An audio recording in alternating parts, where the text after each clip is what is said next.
G'day, and welcome to Mind the People. I'm your host, Elara. Have you ever felt like you were walking on eggshells at work? That feeling of a constant presence over your shoulder, watching, checking, and correcting every little thing you do? It's a draining, confidence-sapping experience, and it's something a huge number of us have had to navigate in our careers. Today, we're diving deep into a topic that can quietly and systematically poison a workplace from the inside out. We're talking about micromanagement. I was reading a truly insightful article recently by Mahbub Zaman Ashrafi called The Hidden Costs of Control, and it presented a statistic that honestly stopped me in my tracks and made me realize the sheer scale of this issue. According to surveys, as many as 79% of employees have felt the stifling effects of being micromanaged at some point. Let that sink in for a moment. That's not a fringe issue affecting a few unlucky people. That's nearly 4 out of every 5 individuals in the workforce. It's a silent epidemic in our offices, and it deserves a proper, honest look. So what are we really talking about here?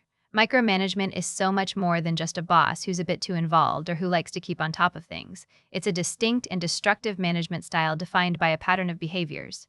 At its heart, it's about excessive control, an obsessive, almost compulsive focus on minor, often trivial details, and a profound reluctance to delegate any real authority. In this kind of environment, the manager becomes this central, indispensable hub that absolutely everything must pass through. Every decision, no matter how small, needs their sign-off. The manager-employee dynamic shifts from one of coaching and support to one of constant, granular oversight. The article by Mr. Ashrafi lays out the classic signs, the telltale behaviors. First, there's a deep resistance to delegation, a core belief that they, the manager, are the only one who can perform a task correctly. This not only creates a massive bottleneck where work grinds to a halt waiting for them, but it also denies employees the chance to learn and grow. Then, there's the fixation on trivial details. They lose sight of the bigger strategic goals because they're too busy nitpicking minor flaws in a presentation's font size or the exact wording of an internal email. This is coupled with an insatiable need for information. They demand constant updates. They want to be copied on every single email, not for context, but to maintain total visibility and control. And perhaps most demoralizing of all is the tendency to take an employee's completed work and just redo it themselves. This sends the clearest possible message, a message that says your effort, your skill, and your contribution are not valued. It's a pattern driven by a perpetual dissatisfaction with results, and it functions less like a set of bad habits and more like a behavioral dependency on control, often used to soothe the manager's own deep-seated anxieties. I received a message from a listener, Chloe, that brings this experience to life in such a painful, relatable way.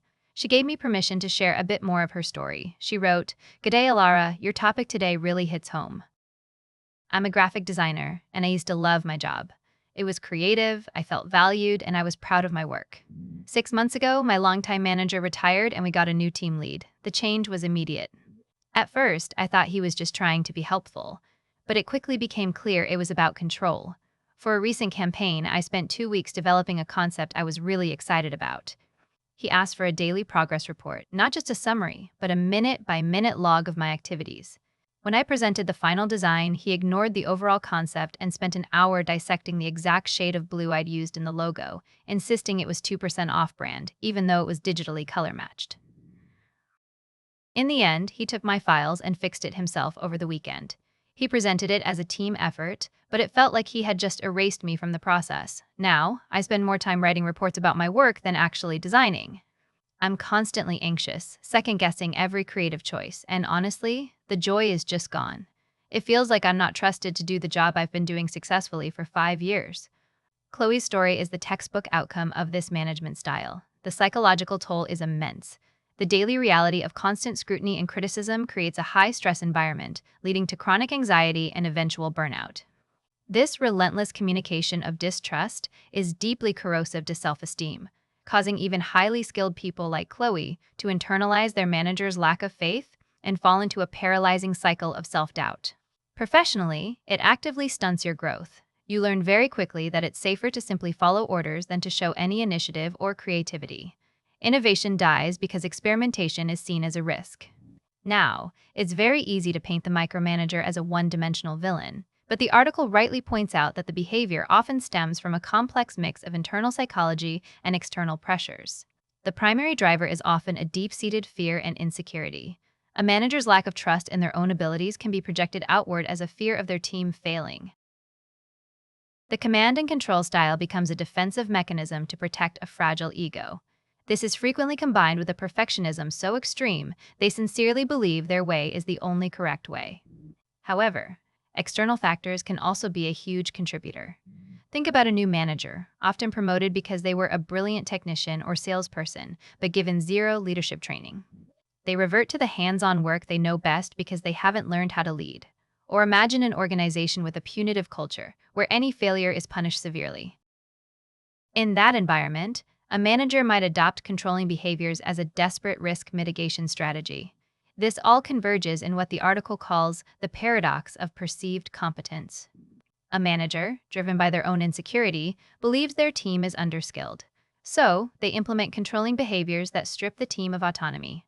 This denies the team the very experiences they need to develop their skills, causing their critical thinking and problem-solving abilities to atrophy. Over time, the team genuinely becomes less capable and more dependent, fulfilling the manager's initial prophecy and justifying their continued micromanagement in a vicious, self-perpetuating cycle. The damage doesn't stop with the individual. It quickly spreads, poisoning the entire team dynamic. Trust, the absolute foundation of any high-performing team, is the first casualty. The manager's behavior is a constant declaration of distrust, and that can become contagious, causing team members to become suspicious of one another. Operationally, it's a disaster. The insistence on being the central node for all decisions creates massive inefficiencies and bottlenecks. Work grinds to a halt while everyone waits for a single person's approval. Team members start to spend an inordinate amount of time on what you might call performative work, producing detailed reports and writing long justifications for their actions, not to achieve substantive goals, but simply to appease the manager's anxiety. Over time, this fosters a culture of dependency and fear, and the psychological safety needed for people to speak up, to innovate, to admit mistakes, evaporates. But here's the great and tragic irony in all of this. The final victim of this destructive cycle is often the micromanager themselves. Their behavior is a form of career self-sabotage. By refusing to delegate and getting mired in the tiny operational details, they completely neglect their own core strategic responsibilities. They're too busy checking font sizes to think about the next quarter's strategy. This puts them at an incredibly high risk of burnout, and their career progression grinds to a halt. In most functional organizations, a manager can't be promoted without having a capable successor ready to take their place. By stunting the growth of their own subordinates, micromanagers trap themselves in their current role. The department they lead becomes inherently non-scalable, and their reputation precedes them, limiting future opportunities. It's the ultimate control paradox. In their desperate attempt to control every short-term tactical outcome, they sacrifice the strategic, long-term influence necessary for their own success.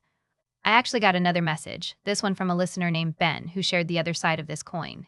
He wrote, "Hi Elara, listening to your show is a bit of a wake-up call.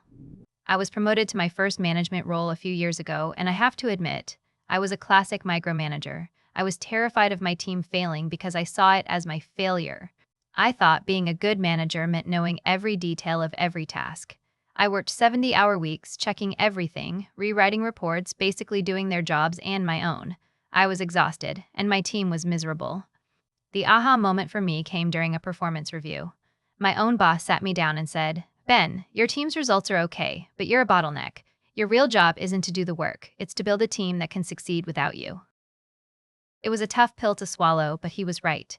Letting go was the hardest and best thing I ever did. I started by delegating one small project, end to end, to my most senior team member. I told her the goal, the deadline, and the budget, and then I forced myself to step back and trust her. It was terrifying, but she did a fantastic job. Seeing her succeed gave me the confidence to trust the others. It was a slow process, but today, my team is more productive and innovative than ever, and I finally have time to do my actual job, which is to lead." Ben's story is so powerful because it shines a bright light on the solution.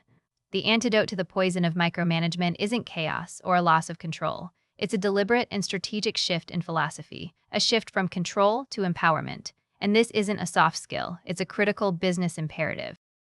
An empowering leader focuses on the what and the why, not the how. They set crystal clear expectations, they communicate the strategic context, they make sure everyone understands why their work matters. And then, they trust their team to determine the best way to achieve those goals. This requires mastering effective delegation, which isn't just handing off tasks, it's transferring genuine ownership and authority. Such a leadership style is built on a foundation of trust and psychological safety. It begins with the leader extending trust first, as a default position. It means reframing failure not as a punishable offense, but as an essential, unavoidable opportunity for learning and growth. That's what fosters an environment where employees feel safe enough to be candid, to admit mistakes, and to engage in the honest, two-way communication that is so vital for continuous improvement. The business case for this is compelling and undeniable. Organizations that cultivate empowerment see higher employee morale, dramatically lower turnover, increased productivity, and a far greater capacity for innovation. In today's talent-driven market, that's a massive competitive advantage. So, for any managers listening who might recognize a bit of themselves in this description, the journey starts with self-awareness. Ask yourself why you feel the need to control. Is it fear? Is it perfectionism? Then, as Ben did, start small. Choose one low-risk task and delegate it completely. Set the outcome, but not the process. And for employees who are struggling under a micromanager like Chloe is, the path is harder, but not always impossible. It often involves managing up.